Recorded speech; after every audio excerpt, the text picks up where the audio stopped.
What's up everyone, WizardKen here with another Xbox 360 World of Tanks video. Now today we're going to be talking about the T110E5. We finally got it, guys. But first, before we go over this tank, I want to apologize for yesterday and not uploading anything. I wasn't feeling that great, and I knew that my recording would have suffered from that. So I did not record anything. I just took care of myself and also, just relaxed and played some games, and that was about it. I just don't want to put up bad content, especially when I'm feeling crappy and I'm not going to give it my all, and you know how it is. So, you got to take care of yourself before anything else. Anyways, I've only taken this tank out once, and I know it's kind of premature to sit there and say that this is a great tank, but I learned a lot just in one battle, and I have a lot more to learn in more battles to come. But this is really, really a great tank that I've seen. There's a lot of the mobility of this tank, the way it can get in and out of situations. I kind of call this my little quick attack tank because it seems like you can get in and out of situations pretty quick, and you can mess some people up. So let's talk about this tank real quick. It's got a hit points of 2,200, which is actually pretty nice. Of course, the price for this thing is 6,100,000. Which is pretty much all tier 10 tanks cost, except for a couple that are a little bit more. The speed limit on this thing is 37 kilometers an hour, which is actually pretty nice for a heavy tank. It's like I said, it's very mobile. The hull armor is 254 in the front, 76 in the side, and 38 in the rear. It's not a bad amount of armor, but the thing that really makes this, and we're going to talk about this more, is the way the armor is angled. That's why it actually makes it a little bit more extreme than the 254. It actually is a nasty tank. That's why usually the T110 tank destroyers are pretty nasty, because there's not really spots to hit them too much that can hurt them. So, and we're going to talk about all the weaknesses on this coming up in a few seconds. The turret armor is 203 in the front, which is really nice, 127 and 70 in the rear. So it's angled kind of like the M103's turret. It's sucked more to the body, not much sticking up, and it's very, roundish angled style. Kind of makes it hard to really penetrate the turret. I really recommend not doing that too much.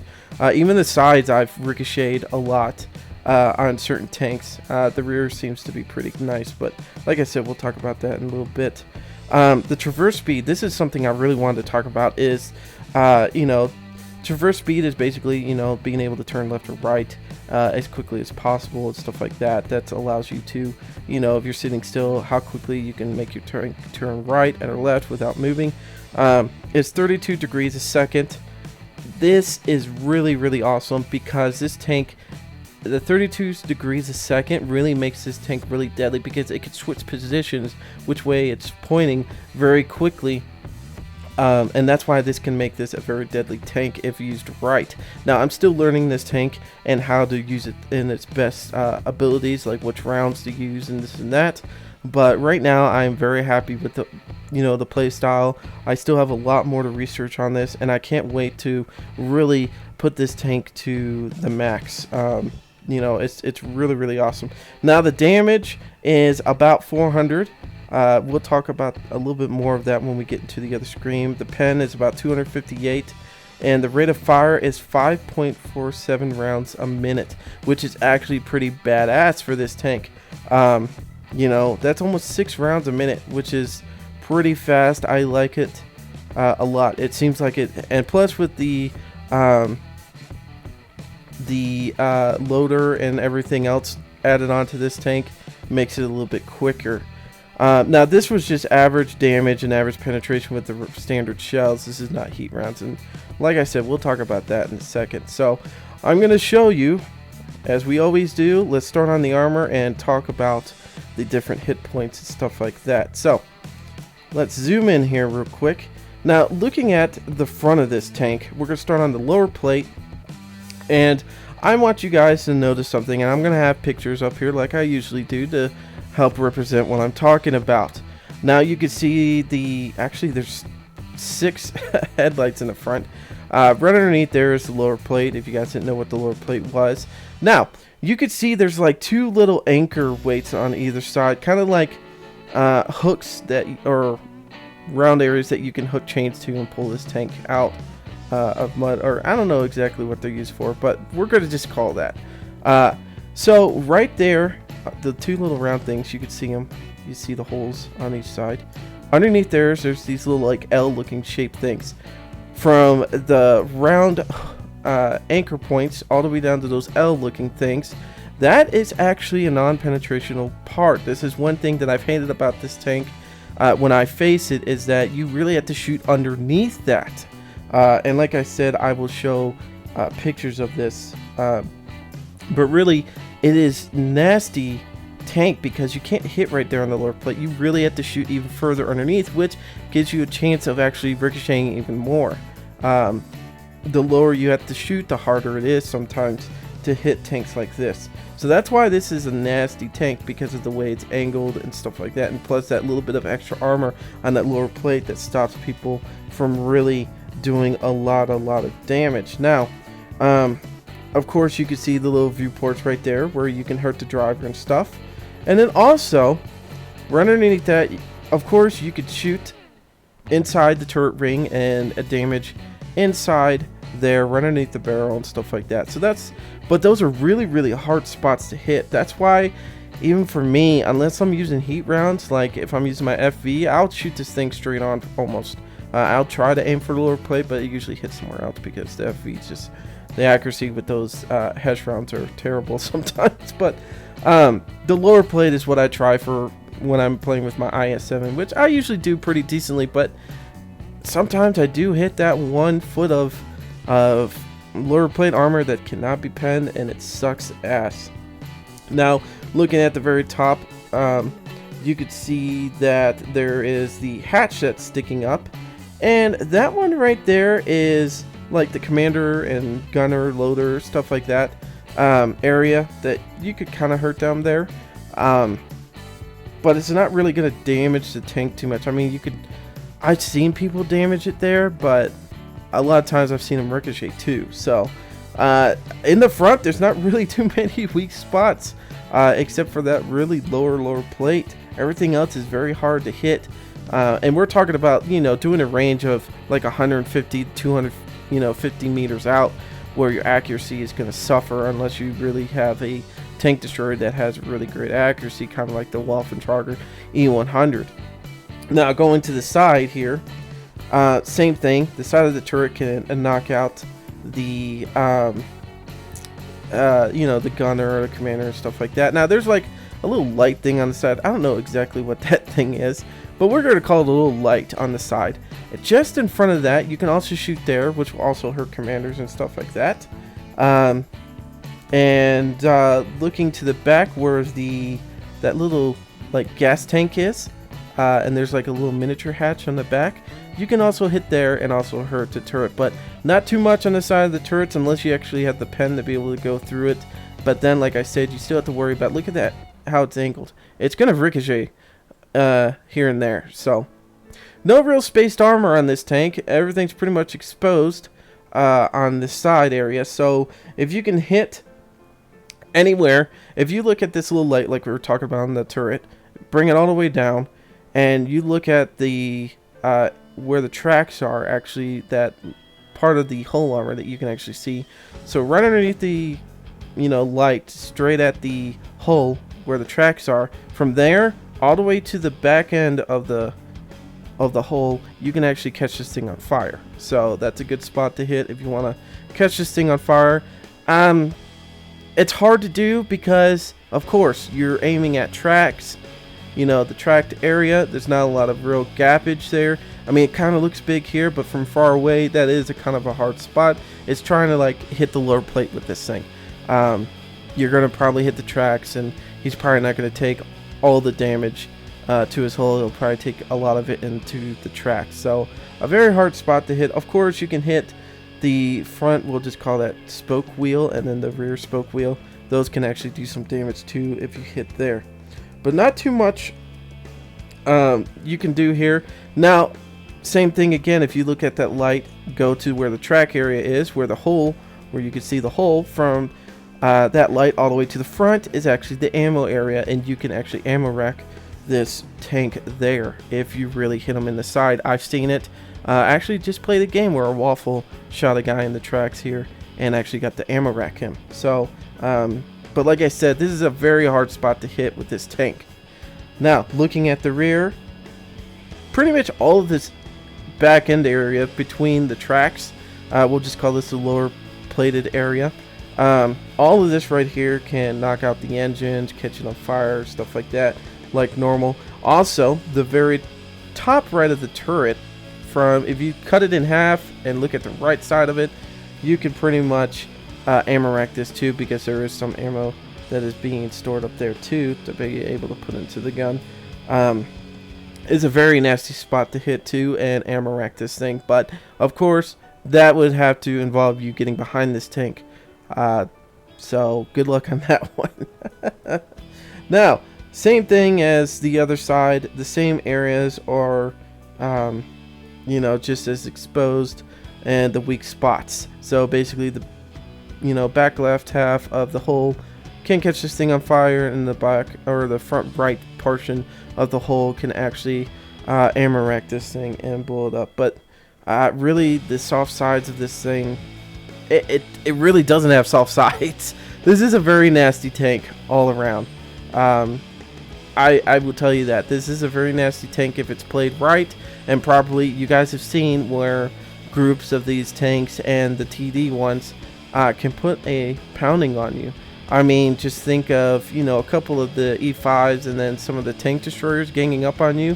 With the mobility of these tanks, they could surround you very quickly and take you out. Even one of these tanks can take on, 2 to 3 tanks at once because of the mobility of this thing, if you could play it right. I know I've done it with the one game I played. I took on 2 tanks at once using the mobility, and I actually did pretty well with it. So let's look at the crew real quick. You can see that on the bottom right side. This is a crew that I had in a different tank that I sold a while ago, the M103.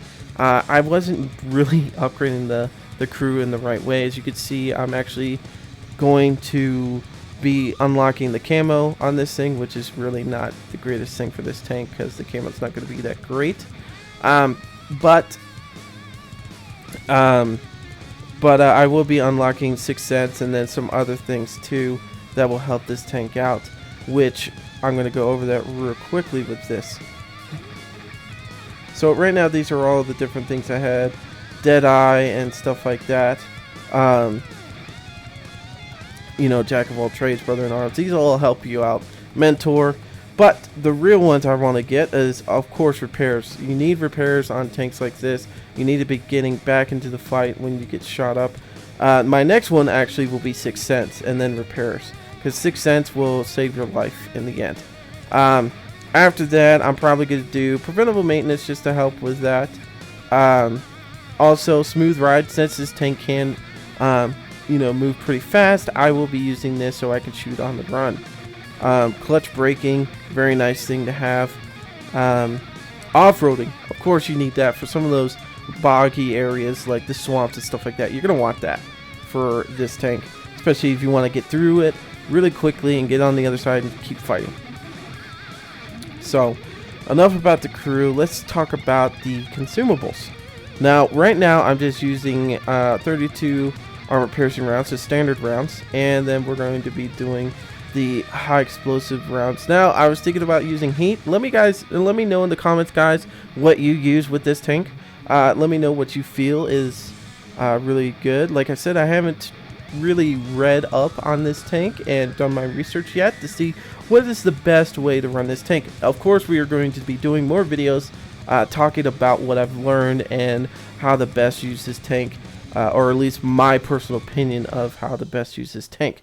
Now, I have, of course, a small repair kit, small first aid, and manual fire extinguisher, all necessity things that you need for running a tank. Equipments. Now, large caliber tank gun rammer, vertical stabilizer, and enhanced gun lane drive. I do this with all my heavy tanks that allows me to buy all of these things. Of course, the large caliber gun, caliber tank gun rammer is going to help you a lot with your reload. Vertical stabilizer is amazing for tanks that are allowed to have it, because it really helps you out with your accuracy when you're moving your turret. You really don't see too much of your bubbles moving away. They actually kind of stay still sometimes. They might move out a little bit, but it's really, really nice. Enhanced gun laying drive, of course, to help with that aiming speed, because you want to be able to aim in on your enemies really, really quickly. Now, let's go over packages real quick. I usually do this first, but I didn't for some dumbass reason. Alright, so like we said, with this one, let's see, 120 millimeter gun. Penetration is about 258. It's anywhere between 258 and 300, somewhere around there with this tank. And then 400 damage. Of course, the premium rounds are going to be 340 for pen and 400 damage, 60 for the regular heat rounds, and 515 for the damage. Not too bad on the rate of fire, like I said. It's anywhere between 4 and 6, but with the rammer, this will help out a lot. Aiming time 2 seconds, not too bad at all. That is really, really nice. And accuracy 0.34, not too bad for a heavy tank as well. Like we said, traverse speed is 30, and view range, that's one thing we didn't talk about, is 400. Not too bad. Really, for a heavy tank, that's not too bad, but it is a tier 10. So anyways, guys, that is it for this tank in that sense. Let's take this thing out and see what we can do. Alrighty, guys, we're here at Fisherman's Bay. Standard battle. Let's look at what we're going against. T110E5, Waffle, E100, T110E4. So really, the Waffle and the E4 are the main targets. Mostly the E100, Waffentrager. Let's see, and then the T110E5. I mean, the T110E5 can be a devastating tank. I mean, because of course we're running it, but I'm more scared of the other ones because of the amount of pen and damage they could do very quickly. So we need to be very careful and cautious when we are encountering those. But I'm pretty sure they're gonna go left on the map over there towards Alpha 2 and then work their way down, where me and the T30 are going to work the town where it's going to be actually to our benefit, or at least for me. The T30 maybe not as much, but I am going to get the benefit of using the town a little bit more, and it'll be fun. I'll be able to side scrape some buildings and use it to my advantage. I did that the other day in my IS-7 and I was kicking ass. Actually, I was using a rock to side scrape, and this E100 was pissed because he could not get me to save his life. He really couldn't. And of course, guys, we have to worry about Artie with this thing, but not too much, because you know, Artie has to be able to hit in here, and if they're not set up in the right way, they're not going to be able to. So, alright, here we are. We're gonna try to angle ourselves just a little bit. Trying to set myself up a little bit better. There's a IS-3. Back away a little bit. See what we can do.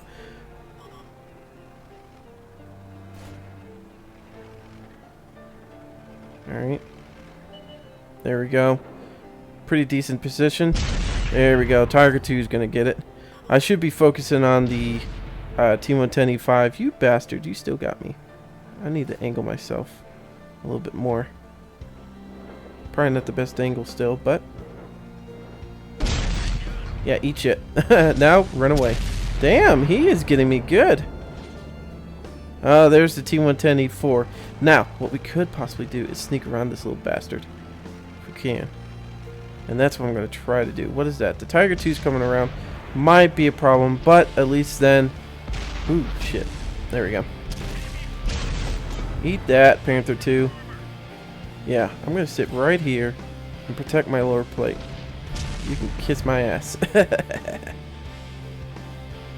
Now, it's not all completely covered, but it is a little bit. Now, question for you guys. Is it better to angle this tank, or is it better to just leave it straight? Now, the IS-7, the way the armor is, you need to keep it straight at a person. But, you know what? We should probably really decide whether this tank should be angled or not. Sometimes it does okay for me, sometimes it doesn't. So, what are your guys' preference when you guys are using this tank? How well does it work for you? Doing different things. Yeah, little tank. Yeah, eat it. I didn't think I was going to hit him because I dropped right there. It's like a little bit of a... Yes, Artie. I need to get moving because Artie's going to fuck my world up if I don't do something. And plus, I need to help protect these guys if I can. I need to get around here and start shooting these guys in the butt. There we go. There's the T110E5. Yeah. Alright. Here we go. Gotta try to catch him on fire. Nope. But we did still use all of our... He did fire, so we should be able to reload before he does. There we go. Ah, fuck you. 212A, man, that fucking bastard.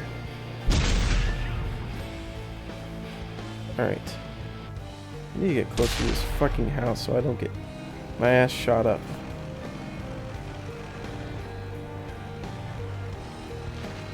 Yeah, here we go. This guy's got the same idea. Let's just stroll around and go kill this guy from the other way.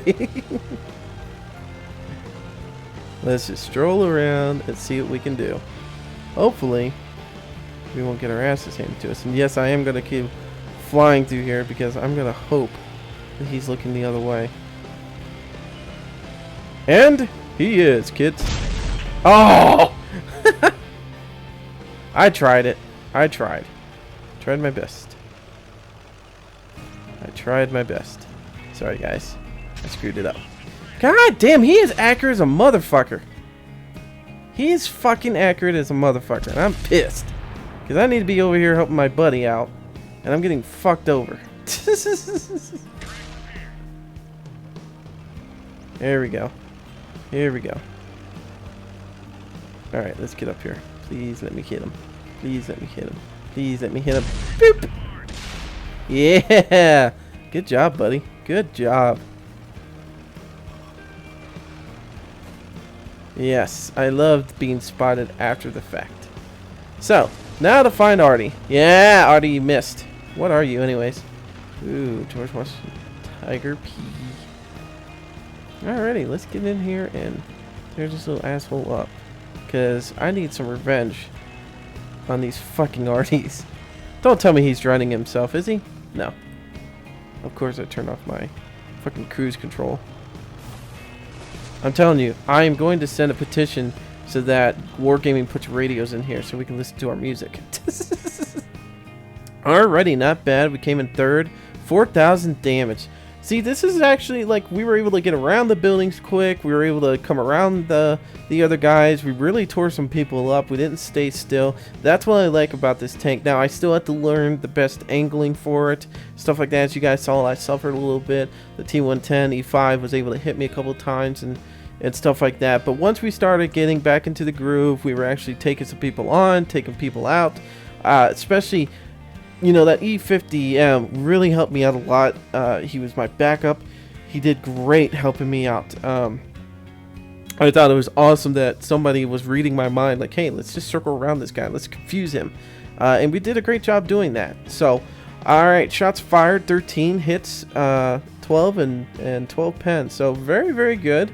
We damaged, enemies damaged 6. Enemy vehicles detected 3. Enemies destroyed 2. Not bad at all, guys. Not bad at all. Wow, we did receive a lot of damage from the fucking Artie. That was a pain in the ass. So there's the T110E5 in a nutshell. Of course, this is not the final result of this tank because I'm going to need to learn this tank a lot more. But we will be doing more videos on this probably tomorrow as I keep learning and playing with this tank. I think it's a really nice tank, especially once I get this thing down. I felt really good in that battle. I don't think I fucked up too much. I do think I played kind of poorly in the sense of angling this thing and the way I you know, probably took certain situations. I did get fucked over a lot by Artie, but all in all, if I wasn't hit by Artie, I think in the long run I would have been a lot better. Just on one-on-one versus other tanks and stuff like that. It was a nice run. You know, especially like I said, not knowing this tank. Anyways, guys, I'm WizardKen. Until the next time, see ya.